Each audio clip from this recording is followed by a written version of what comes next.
Hello నమస్తే, welcome back to my YouTube channel. అందరూ ఎలా ఉన్నారు? బాగున్నారా? నేనైతే చాలా బాగున్నా. సో అయితే ఈరోజు మా ఊరి విలేజ్కి వచ్చినా అనమాట. మా ఊరికి ఇక్కడ చిలుకూరు గుట్ట చాలా ఫేమస్. మనకు తిరుపతికి వెళ్తే ఎంత మొక్కుతామో వెంకటేశ్వర స్వామికి, ఇక్కడ కూడా అంతే వస్తారు ప్రజలు. అలా అంటే చాలా బాగుంటుంది. తిరుపతి మెట్లు ఎక్కుతామో అక్కడ కూడా గుట్ట ఎక్కాలన్నమాట. గుట్ట అంటే పెద్ద ఉంటది, పైనకి ఎక్కాల. అలా మెట్లు కూడా ఉండవు సరిగా. సో మనమైతే గుడికి వెళ్ళిపోదాం లేట్ చేయకుండా. ఈరోజు ఫెస్టివల్ కదా, అసలే చాలా మంది వస్తారేమో అని అనుకుంటున్నా. 30 వరకే అన్నారు టెంపుల్. చూద్దాం ఎప్పటి వరకు ఓపెన్ ఉంటుందో. ఇప్పుడు ఆల్రెడీ ఆల్మోస్ట్ 12 అవుతుంది.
ఇక్కడ మాత్రం చాలా అంటే చాలా కోతులు ఉంటాయి. అవి గీక్తాయి కూడా. చాలా అంటే చాలా జాగ్రత్తగా మనం చూసుకుంటూ పోవాలి. ఒకవేళ మెట్ల మీదకి వెళ్ళి మనం పోవడానికి ఇబ్బంది అయితే ఇక్కడ డైరెక్ట్ వెహికల్ వేసుకొని పోవడానికి దారి ఉంటుంది అనమాట. అట్లకి వెళ్ళి కూడా నడుచుకుంటూ పోవచ్చు. మనం జాగ్రత్తగా చూసి వెళ్ళాలి. ఎందుకంటే మనం ఏదైనా కవర్ తెచ్చుకున్నా, మనం ఏదైనా ఈవెన్ కొబ్బరికాయతో సహా అవి లాక్కపోతాయి. కాబట్టి మనం ఏం తీసుకోకుండా, మనం తిరుపతి పోయినప్పుడు ఎప్పుడైనా సరే మనకి ఆ వెంకటేశ్వర స్వామి దగ్గర నుంచి కనబడ్డాడు. ఇక్కడ మాత్రం మనకి వెనుక ఇది ఓన్లీ కళ్యాణం జరిగేటప్పుడు మాత్రమే డెకరేషన్ ఉంటుందండి. రోజు ఉండదు. రోజు ఇక్కడికి మనము ఎక్కడైతే నిలిచిందో అక్కడికి పోయి మనము పూజలు చేసుకోవడం, దర్శనం చేసుకోవడం జరుగుతుంది.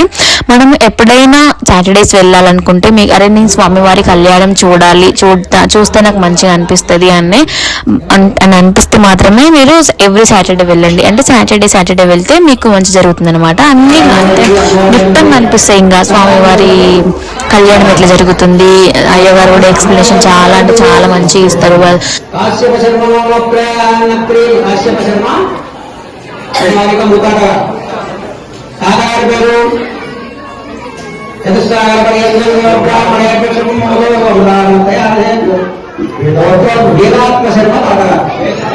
వేదాత్మ శర్మ తాతగారు ముఖాదగారు పేరేంటి?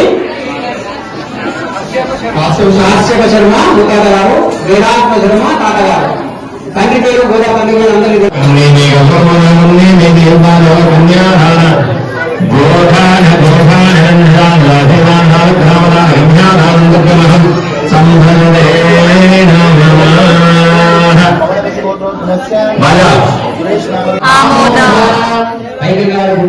దేవుడు ఆమోద ప్రమోద సంబోధ వైకుంఠ లోకేషు సాలోక్య సారూప్య సామీప్య దశపూర్వేషాం దశపరేషాం మద్వంశ్యానాం మాతృవంశ్యానాం శాశ్వత శ్రీవైకుంఠలోక ప్రాప్త్యర్థం శ్రీపాంచరాత్ర